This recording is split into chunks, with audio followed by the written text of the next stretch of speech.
เห็นกองขาดเดียวนี่แหขาดแล้ววะขาดเนาะมันก็เห็นแต่ได้กองขาดไหมมันมีตาอยู่เมาเทศแหครับมื้อนี้เทศแหเมาสะดังละ500ขอแค่10ดังครับพ่อ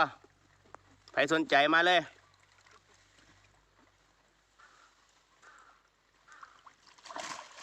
นี่ครับ